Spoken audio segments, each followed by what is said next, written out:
Hey guys, it's Onin. I haven't done one of these in a while, but I've been sitting on a topic that I really wanted to cover, and it's kind of linked to our new hero here, although it's been a bit of a going trend recently.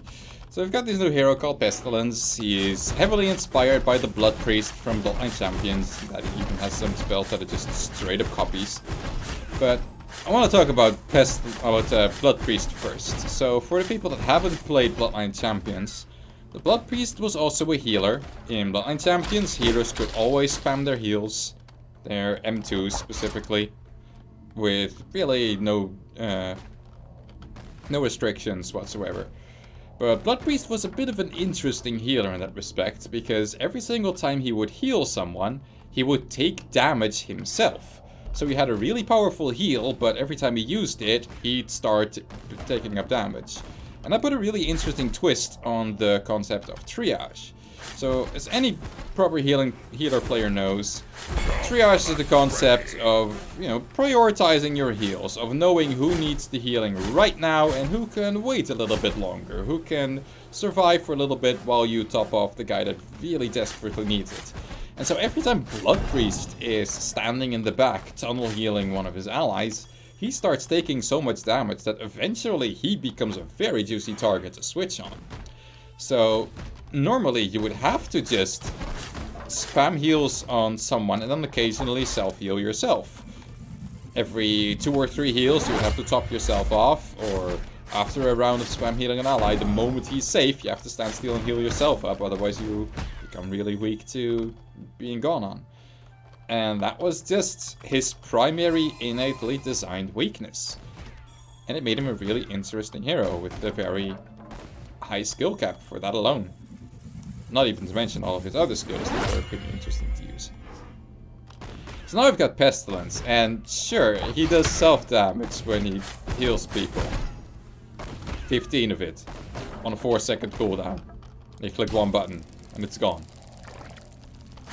And that's really the thing with Pestilence. I'm not sure what his innate weakness is supposed to be. He's designed after a hero from Bloodline Champions that had a very obvious innate weakness that was just core of his design. The idea that this guy heals by taking self-damage was innately his weakness. And then you've got Pestilence, who has a bunch of abilities that are directly inspired by Blood Priest, but his main weakness is just... no. It's not taking 15 self-damage every 4 seconds, which is then immediately healed up by the fact that you have mods up, by the fact that you click a button and you get it back immediately, or you just grab an orb, you just constantly get it back. It doesn't matter. This doesn't create an opening that you're weak for them to go on you if you don't play carefully. It's just a number. And Pestilence has so many nice numbers. Every hit does extra damage to opponents and also heals you for extra health. Every hit of this does a ton of burst damage to enemies, there's a ton of burst healing to allies, and a bit of damage to you, but you don't really care all that much. You can explode your queen with it for immediate burst damage in an AoE. You've got a space that lets you just sit inside of people for a couple seconds long to be completely invulnerable for up to 2 seconds, while making the ally that you're infested in practically invulnerable with 75% damage absorption. You have a queen that instantly heals you and then heals you over time, and then it explodes for damage if it isn't killed, because it also absorbs damage that's thrown at you. And you can make it panic people if it explodes, and you can make it completely invulnerable for a second after throwing it down, so that the first rocket coming your way does no damage whatsoever. And then you can make it fly to some other place and slow people, and you can do all sorts of crap with it. And don't get me wrong, this Rite bot is cool because, you can handpick some of the best ones, you can put all your eggs in one basket, and I mean, this is absolutely mandatory to take because it even deals more healing if it absorbs something. It's just why. But that's cool. But everything about him is just so numbers, and I don't know what his weakness is. His healing output is good, his damage output is good, his rune control with his Shadow Bolt is good, he has a CC, which also has the interesting property of being able to panic people towards you, which is the only panic in the world that does that. He has an EX that gives you even more shield for instant escapes. I guess the only real weaknesses he has is that the space cast time is a little slow, on 0.3 seconds. It's not the slowest in the game, I don't think. Like, I think there are others that have that, but it's not the very slowest. And the fact that he's fat. He's, I'm pretty sure, second biggest hitbox, shared with Eva and Varesh, which is slightly smaller than Bako and Rook, I believe. But that's about it.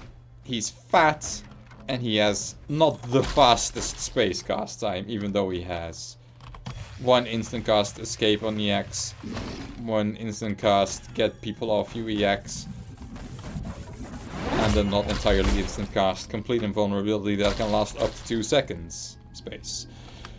So all in all, it's not really that much weaknesses. And so I was very afraid that the second this guy came out, he would just straight up become the best healer. Because having a turret healer with actually no real weaknesses is ridiculously powerful in this game. But really the main problem that I have with this isn't really so much whether this guy is really the best hero in the game. It's how he compares to Paloma. Now, the comparison is very obvious, because they're both turret healers, and they're both, you know, the only turret healer, both of them. And in some ways they're very similar. So in their main mechanic, their M1 heals allies and deals damage to opponents, and in doing so you also self-heal yourself. Pestilence gets his Moth debuff, and Paloma gets her Soul Link healing. But then where Pestilence has an instant cast space, well, not instant, but a pretty fast casting space with vulnerability, Paloma has this thing, which takes like basically half a second to work before you even get your invulnerability, and is super obvious. You immediately know where she's going to be after she clicks that button, so it's easy to catch up on. And then she has this, which is obviously better than anything Pestilence has, but it's also on a 12-second cooldown. What kind of self-healing does she have? Oh yeah, it's also this 12-second cooldown super valuable ability. This is the only thing that gives her self-healing, the 12 health when she comes out, compared to Pestilence's Queen, which immediately heals for 16 and then heals for more over time, and then if you get your round 2 right, it also absorbs a damage hit, which also heals for 12. What can Paloma get? She can occasionally get 12 health from her Ghost Wolf when it decides not to be a dick and either fly out of range so it can't reach you back, or decides not to hit a third target because you actually wanted the damage. You know, it's finicky as hell, and it requires your round 1 battle right, and it's only 12 health, and it's not instantaneous. And then you've got this. You've got your EX Soul Drain that is only melee range, deals 15 damage and healing, which is a good amount, but it doesn't do anything else aside from what your Panic already does. And then her numbers really just aren't comparable. Like, Rune Control, hit it 3 times, then very slowly Ghost Wolf it. Super obvious, super easy to steal. Her CC, melee range spell block Panic. The most obvious spell block in the entire game. Getting this triggered is just blatantly a mistake on your opponent's part and not a good play on your part the majority of the time. I mean, sometimes there's something being channeled that you can interrupt, that's okay, but other times, just no. I think the only thing she has up on Pestilence is the fact that you can call this Pixie and occasionally deal much more controlled pressure and controlled burst healing than Pestilence. Like, the amount of value that you get out of a Pixie is probably higher than Pestilence's EX score. So that's about it. But Paloma has very obvious weaknesses. Her self-healing is not good. At the very best, it requires her to waste a bunch of energy on a skill that is marginally better than the thing it improves. She has very obvious escapes. She has very costly escapes. And because of her difficulty in self-healing, you know, the fact that, like, even if you pick this right, it's Ghost Wolf. Very easily transable. sometimes dodgeable. You could actually just totally spend the space to dodge this just to make sure she doesn't get that 12 self-healing. She has the most obvious weakness. She's a very good turret healer. She can keep her allies alive for much longer than most other healers, but she cannot keep herself alive as long as she can her allies.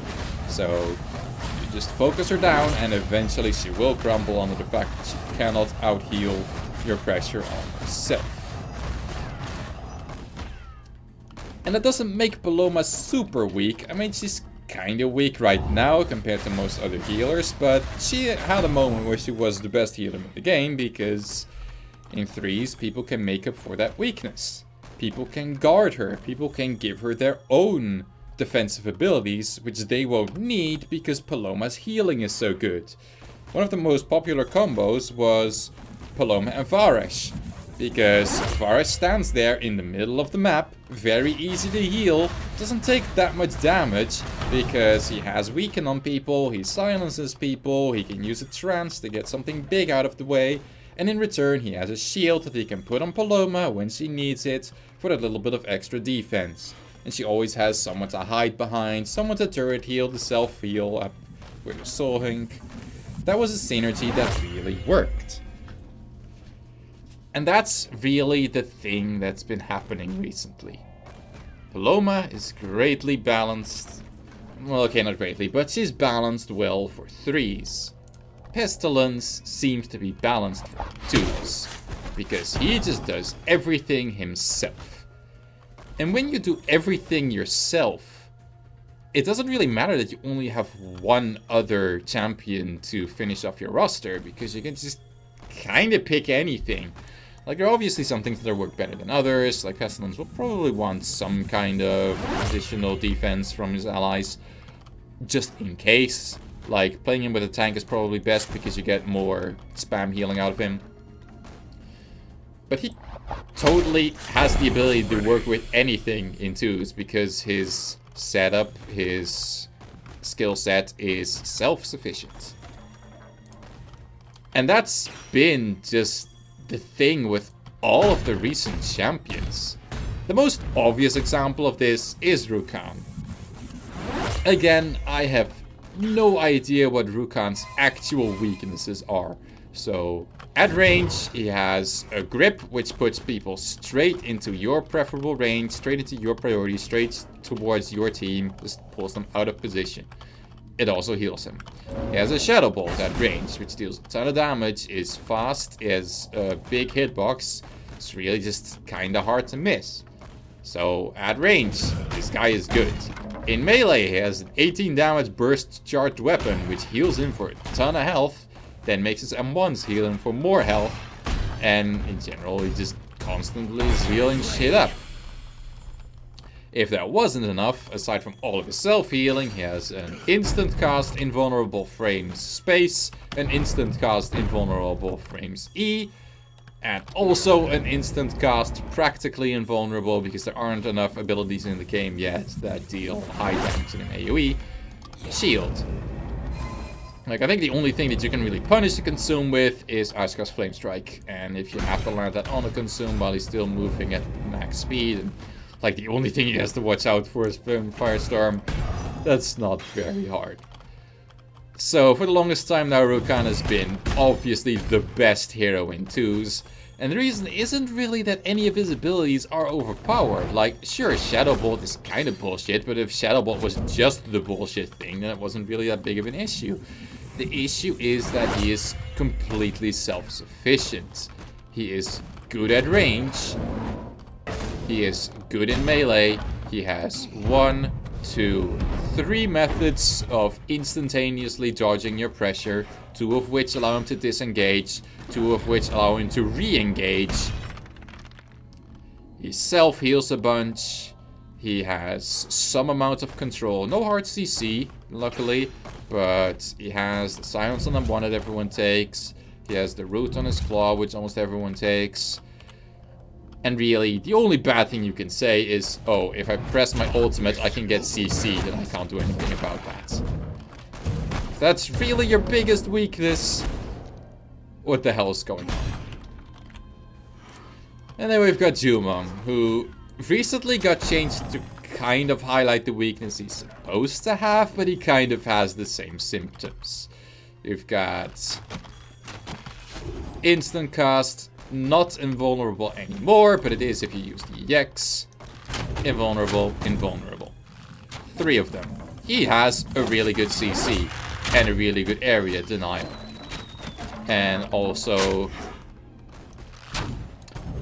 some occasional control just to be a dick to people. Also with this one. People say that his rune control isn't very good, but he can do this. Which isn't the fastest, but it guarantees a rune pickup. So it's really not that bad.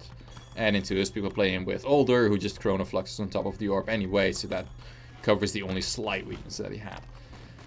And then really the only actual weakness that Jumong has is this 15 damage number. So Jumong's M1 DPS is the lowest in the game for ranged characters. Like it's better than Lucy, but it doesn't really count. I should put the cooldowns up just to show how slow this really is. But then people make the argument, it now deals 15 damage and doesn't break panic anymore. So you can do 43 burst damage with your M2.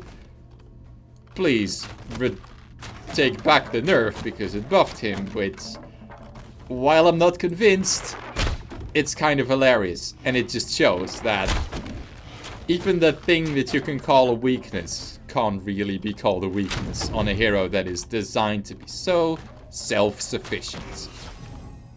Just grab yourself some healing rites and you get the only thing that Jumong doesn't have in his core kit. Just constant healing over time. Constant immaterial frames, high range, high pressure, high CC, high area denial, decent rune control. What the hell else do you want? What is Esmo's weakness? I don't know. 2 instant immaterials. A shield that lasts for 1.5 seconds that makes him practically invulnerable. Sure, his M1 range is kinda bad, but his M2 range isn't. His Q range isn't. And then he's got this thing, which just makes him do ridiculous amounts of damage. Look at that damage. So, it may be unconventional, but he absolutely has the burst damage. He absolutely has methods of rune control. He has amazing mobility, which also serves as defense, because instant invulnerability frames. He has 3 of those, which means that his downtime on his defense is very minor. His damage is through the roof. Okay, he doesn't have self-healing, so he's not quite at the level of Jumong or Ruka. But he's getting there. And especially when he keeps getting ridiculous battle rights like these, that just makes his damage go through the roof. And we could just keep comparing these new champs to the old ones. Like Paloma, who is in so many ways obviously better than Pestilence. Like Eva, who is in so many ways obviously worse than Esmo. Like her M1 range is about the same crap. Her damage output is probably pretty similar to Esmo thanks to his attack speed buffs and his tome. What does she get in return? She gets a very obvious low burst damage, high range ability, which Esmo also has accepted pulls people in. She gets a space that is invulnerable for a pretty long time, but she only gets one of them unless she gets U-turn, which makes it super obvious where you're going. Like, again, just like Paloma, super telegraphed. It's not very accurate. It has about the same cooldown, but it doesn't have any other additional defenses to wait it out. Her Zap is just so much worse than being practically invulnerable to most abilities for 1.5 seconds. Esmo Shield.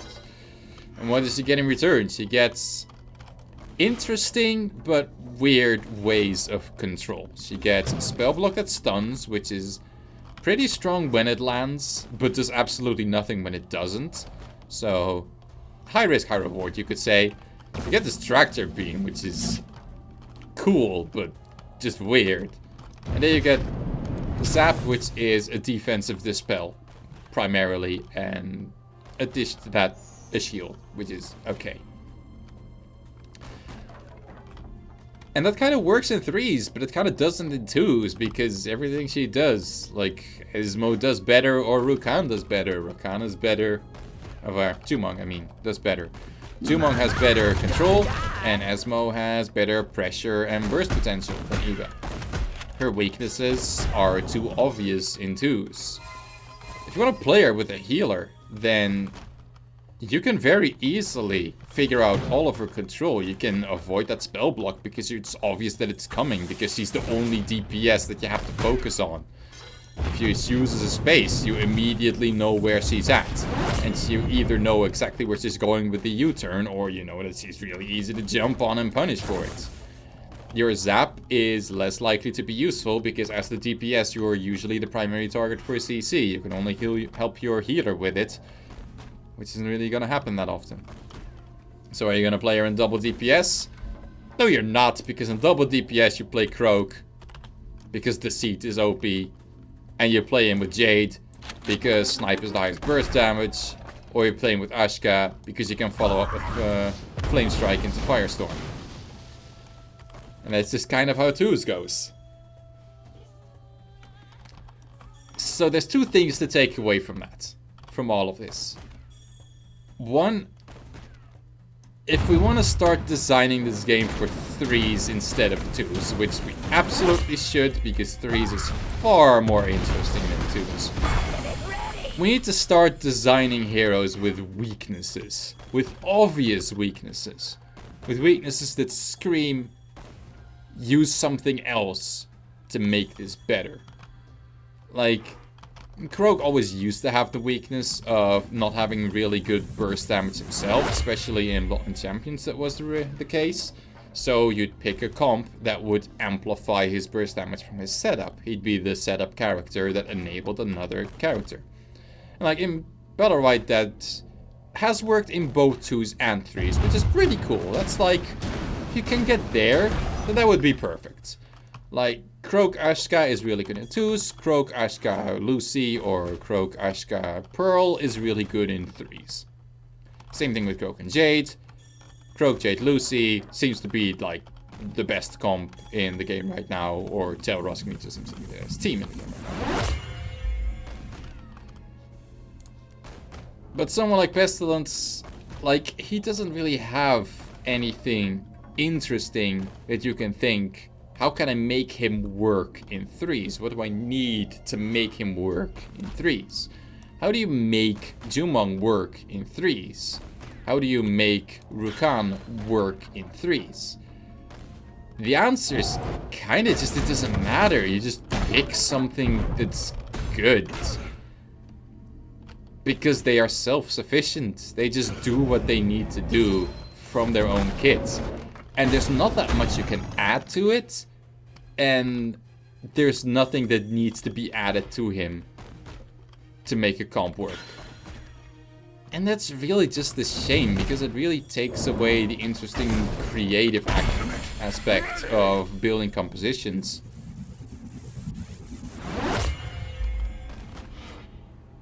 And the real shame is just to see that this has become the trend.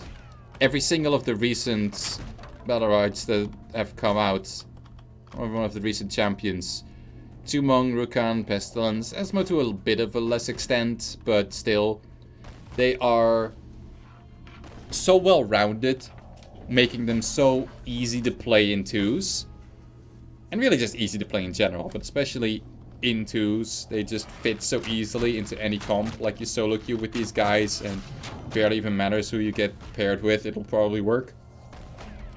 But then in 3s, there's just not that much of an interesting dimension at them. You play if you're good at them, and you'll have some kind of comp that might work a little bit better than something else, but the difference won't be that big, because you have no weaknesses to make up for, and you have no strengths to, no major strengths to really amplify with these characters.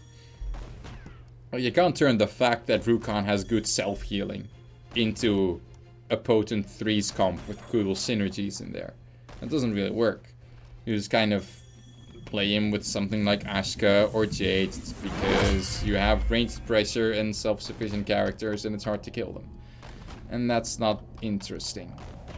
that's not good design. And that's not gonna make 3s as interesting as it should be. So that's kind of about it. That's really the takeaway from all of this. It's not necessary that these heroes are overpowered. Like, they were at the start, and they're slowly being balanced into a spot where they are balanced. And it's maybe a little bit too slow. But really the primary problem is that in their core design, I don't know if they have a weakness. And that's gonna make them pretty much binary in either their numbers are high enough that they're playable, or they're not. And right now, Rukan's numbers are just too high. Esmo's numbers are potentially too high. Pestilence's numbers might not be high enough. Might be just high enough. But when you compare them to the other characters that are supposed to fill in their... that are supposed to fill similar roles to them, they're either just blatantly better, or just not better in a niche that you would use them in, which makes them less played in the long run. And those kind of end results are just really sad. Because I want to see cool designed heroes, I want to see cool compositions that really work on synergies, and these heroes just don't really seem to exhibit much of synergies because they're just self-sufficient. They just use all of their abilities themselves, and they don't need them to synergize with their allies. And it just takes away so much creativity, it just takes away so much of their skill cap, so much of seeing what makes a good player of this hero. Because the difference between the best and the worst isn't really that high when you just have to use their abilities as they're designed to do basically as much as they're capable of doing. So I hope that makes sense to all of you. I hope that I explained this properly. And, you know, I hope people actually agree that, like, the design for 2s thing is an issue and should stop. And everyone else thinks that the kinds of heroes that are designed for 3s, you know, heroes with obvious weaknesses like a Varish or a Taya or a Paloma or an Eva or an Ashka, that those heroes are just more interesting. That they're, honestly, in my opinion, more fun to play because you have something that you need to get good at. You have a weakness that you need to make up for with your own skill. And these new heroes, these self-sufficient heroes, kind of just don't. So let me know what you think in the comments or somewhere else. And thanks for watching, and see you whenever I make a new one.